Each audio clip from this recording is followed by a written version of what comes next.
नमस्कार, मैं हूं राजेश श्रीवास्तव। आज बात बिहार चुनाव की। बिहार चुनाव अब पूरी तरह से परवान चढ़ चुका है।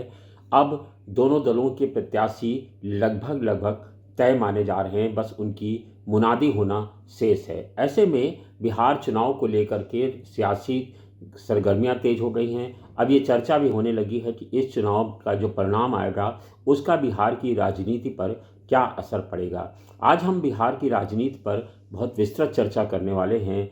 इस चुनाव में दो चीज़ें बहुत हाशिए पर हैं और उन दोनों चीज़ों की जो चर्चा हो रही है वो ये है कि बिहार के जो दो सियासी दिग्गज हैं, एक लालू प्रसाद यादव और दूसरे नीतीश कुमार, इन दोनों की प्रतिष्ठा, इन दोनों की विरासत, इन दोनों की जो सियासी पहचान है वो इस चुनाव में बिल्कुल दांव पर लगी है। ये तय है कि इन दोनों में से एक की विरासत इस बार जाएगी और दूसरे की विरासत अगर बचेगी तो वो आखिर किस तरह से बचेगी। लेकिन अभी तक के जो सियासी समीकरण समझ में आ रहे हैं उसके हिसाब से लालू प्रसाद यादव और नीतीश कुमार ये दो बिहार के ऐसे दिग्गज हैं जिनके चलते बिहार का चुनाव परिणाम अब प्रभावित होता हुआ दिख रहा है। और इस चुनाव में क्या परिणाम आएगा ये तो आगे आने वाला समय बताएगा। लेकिन बिहार के चुनाव में राजनीतिक सरगर्मियां तेज हैं और तेजस्वी यादव के लिए, जो तेजस्वी यादव लालू यादव के सियासत के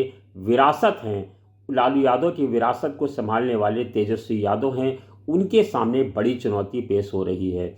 उनकी दूसरी तरफ नीतीश कुमार हैं, वह भी 15 साल से अधिक समय से मुख्यमंत्री हैं, तो उन पर भी ये लागू हो रहा है कि उनकी भी विरासत दांव पर लगी हुई है। लेकिन पहले चर्चा लालू प्रसाद यादव की। लालू प्रसाद यादव अपने राजनीतिक विरासत को संभालने के लिए उन्होंने कई और बाहरी और आंतरिक दोनों तरह की समस्याओं को झेल रहे हैं। उन्होंने अपनी विरासत लालू प्रसाद यादव जो उनके सुपुत्र हैं उनको सौंपी है। लालू यादव को ही नहीं बल्कि उनके बेटे तेजस्वी को भी घर से भी लेकर के और बाहर भी उन्हें लगातार इसकी चुनौतियां मिल रही हैं। भारतीय जनता पार्टी, प्रधानमंत्री नरेंद्र मोदी की ताकत से मुकाबला करना, साथ ही पार्टी के भीतर पुराने सहयोगियों को एकजुट रखना तेजस्वी के सामने एक बड़ी चुनौती दिख रही है। 2020 के विधानसभा चुनाव में लालू यादव की अनुपस्थिति के बावजूद आरजेडी को तेजस्वी के नेतृत्व में सबसे बड़ी पार्टी बनने का मौका मिला था, लेकिन वह तब भी बहुमत से पीछे रह गए थे। 2025 अब जब चल रहा है तब परिस्थितियां बदली हुई हैं और इन परिस्थितियों में प्रशांत किशोर जैसे रणनीतिकार भी इस बार दम ठोक रहे हैं, जिसके चलते तेजस्वी के सामने अब और कड़ी चुनौतियां पेश हो रही हैं। प्रशांत किशोर जैसे रणनीतिकार के मैदान में आ जाने से कई नई तरह की चुनौतियां हो रही हैं, जिससे उनके सामने नीतीश के अलावा प्रशांत किशोर से भी निपटना एक बड़ी चुनौती होगी। दूसरी तरफ मुख्यमंत्री नीतीश यादव की भी प्रतिष्ठा दांव पर लगी हुई है। अगर वो अपनी अपेक्षित सीटें नहीं बचा पाते हैं तो उनकी सियासी पारी को भी डेंट लगेगा। लालू प्रसाद यादव ने 1990 के दशक में मंडल आंदोलन के जरिए बिहार में सामाजिक न्याय की नींव रखी, जिसने पिछड़ों, दलितों और मुस्लिमों को सशक्त किया था। उनका मुस्लिम यादव जो कमोवेश मुलायम सिंह का था, वही वोट बैंक लालू प्रसाद यादव का था, यानी कि मुस्लिम वोट बैंक यादव मुस्लिम माई समीकरण जो था वो लालू प्रसाद यादव का भी था। उनका ये MY समीकरण से चलते जो 31% वोट उनको हासिल हुए थे, जिसके चलते लालू यादव ने बिहार में सियासत की। ये लालू प्रसाद यादव की पार्टी का दरअसल मूल आधार था। लालू प्रसाद यादव का 31% MY समीकरण का वोट बैंक था। लालू ने पंचायतों में OBC आरक्षण और सामाजिक सशक्तिकरण को बढ़ावा देते हुए उन्होंने राजनीति को शुरू किया था, लेकिन चारा घोटाला, जंगल राज और खराब प्रशासन से उनकी छवि को लगातार डेंट पहुंचा और लालू यादव को जेल हुई। उसके बाद स्वास्थ्य समस्याओं के चलते लालू की रणनीति ने 2020 में आरजेडी को 75 सीटें और 23% वोट शेयर दिलाया। उनकी विरासत सामाजिक न्याय, OBC आंदोलन, दलित मुस्लिम सशक्तिकरण और करिश्माई नेतृत्व का बिल्कुल प्रतीक है। लालू यादव की विरासत का स्पष्ट उत्तराधिकारी अगर कोई है तो वो तेजस्वी हैं। 35 साल के तेजस्वी जनवरी 1925 में उन्हें राष्ट्रीय कार्यकारिणी ने लालू के बराबर शक्तियां सौंप दी। अब जब लालू यादव के बराबर शक्तियां तेजस्वी यादव को मिल गई हैं तो तेजस्वी में MY बाप फार्मूला, यानी कि जो मुस्लिम यादव का उनके पिता का फार्मूला था, वो तेजस्वी यादव ने पूरी तरह से अपना लिया है। 14% आपको बता दूं यादव है तो 17% मुस्लिम है बिहार में। इन 14 और 17% को अगर आप जोड़ लें तो करीब 31% होता है अभी की जनगणना के मुताबिक। इसके अलावा लालू तेजस्वी ने गैर यादव OBC दलितों को भी जोड़ा है। उनको 10 लाख नौकरियों का वादा और नीतीश के खिलाफ युवा अपील, 41% लोगों ने अब जब सर्वेक्षण हुआ है उसमें तेजस्वी को अपना मुख्यमंत्री पद की पसंद बताई है। 41% अगर तेजस्वी यादव के सामने पसंद आ रही है तो ये तेजस्वी के सामने लिए एक बड़ी सफलता मान सकते हैं, लेकिन ये आसान नहीं होगा चुनाव के लिए जीत पाना। इसके अलावा क्योंकि आपको बता दें 2020 में RJD सबसे बड़ी पार्टी बनी थी, लेकिन जंगल राज की छवि, गठबंधन में कांग्रेस और वाम दलों के साथ तालमेल और पारिवारिक कलह उनकी चुनौतियां अभी भी बनी हुई हैं। तेजस्वी की ताकत उनकी युवा अपील है और लालू की विरासत को राष्ट्रीय स्तर पर ले जाने की महत्वाकांक्षा तेजस्वी यादव पाले हुए हैं, लेकिन वो लालू के करिश्मे को वो अभी तक दोहरा नहीं पाए हैं।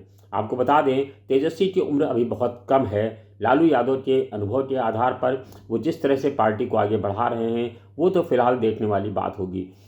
उनके पास राजनीति के लिए बहुत वक्त है, पर बिहार की राजनीति में दिन प्रतिदिन और कठिन समस्याएं आती जा रही हैं। अगर इस बार तेजस्वी यादव मुख्यमंत्री नहीं बन पाते हैं, यानी उन्हें एक अच्छा वोट बैंक नहीं मिल पाता है, तो आगे आने वाले समय में जन स्वराज पार्टी और बड़ी पार्टी के रूप में मजबूत होगी, जो प्रशांत किशोर की पार्टी है। दूसरी तरफ कांग्रेस लगातार अपने परंपरागत वोटों को साथ लेकर के आगे बढ़ने के लिए तैयारी कर रही है। मतलब साफ है तेजस्वी के लिए अभी नहीं तो कभी नहीं की स्थिति है। ऐसे में तेजस्वी के सामने एक बड़ी चुनौती होगी। नेतृत्व कमजोर होने पर पहले परिवारों में विघटन होता है, फिर पार्टी में होता है। तेज प्रताप यादव यानी तेजस्वी के सामने तेज प्रताप यादव और रोहिणी आचार्य ने तेजस्वी के खिलाफ दम भर दिया है।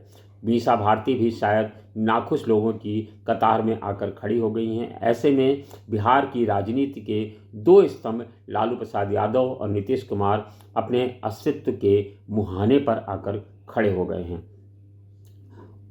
अब नीतीश की बात कर लेते हैं। नीतीश का उम्र और स्वास्थ्य दोनों ऐसे कारण हैं जो उनके सामने मुश्किलें पेश कर रहे हैं।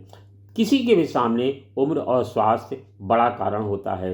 हम बिहार विधानसभा चुनाव में इस बार दोनों लीजेंडरी लीडर्स की विरासत किसे मिलने वाली है यह भी तय होने वाला है। तेजस्वी के लिए तो अभी नहीं तो कभी नहीं जैसी स्थिति है, तो नीतीश कुमार के सामने भी जनता दल यूनाइटेड के अध्यक्ष का पद और पूर्व मुख्यमंत्री और लालू यादव के सामने दो दिग्गजों की चुनौती है। दशकों तक इन दोनों नेताओं ने, लालू और नीतीश ने दशकों तक राज्य नहीं बल्कि देश की राजनीति को एक नया आकार दिया है। दोनों ही लोकनायक जयप्रकाश नारायण के शिष्य हैं। एक विचारधारा की राजनीति शुरू करके आज की तारीख में दोनों राजनीति के विपरीत ध्रुव बन गए हैं। फिलहाल अपनी लंबी पारी और अपनी राजनीतिक उपलब्धियों के चलते दोनों दिग्गज अब लीजेंडरी लीडर्स का दर्जा पा चुके हैं। सबसे खास बात यह है कि अभी तक बिहार को इनके लेवल का कोई दूसरा नेता भी नहीं मिला है। ना ही नीतीश यादव अपनी पार्टी में दूसरे नंबर का कोई नेता खड़ा कर पाए हैं, और लालू यादव ने जो अपनी पार्टी की कमान तेजस्वी को सौंपी है वह भी कितना सफल हो पाएंगे यह भी आने वाला समय बताएगा। फिलहाल 7.4 करोड़ मतदाता बिहार का, जिसमें 14 लाख नए वोटर्स हैं, जिसमें 51% महिलाएं हैं, इन नेताओं की विरासत तय करेंगे। नीतीश कुमार के समर्थकों का कहना है कि 2025 में उन्होंने बिहार को लालू राबड़ी के जंगल राज से निकालकर विकास की उम्मीद दिखाई, विकास की राह दिखाई, सड़कों का मायाजाल बिछाया और तमाम तरह की नए चीज़ों का उपलब्धि दिलाई। 75% आरक्षण नीति ने सामाजिक न्याय को नया आयाम दिया।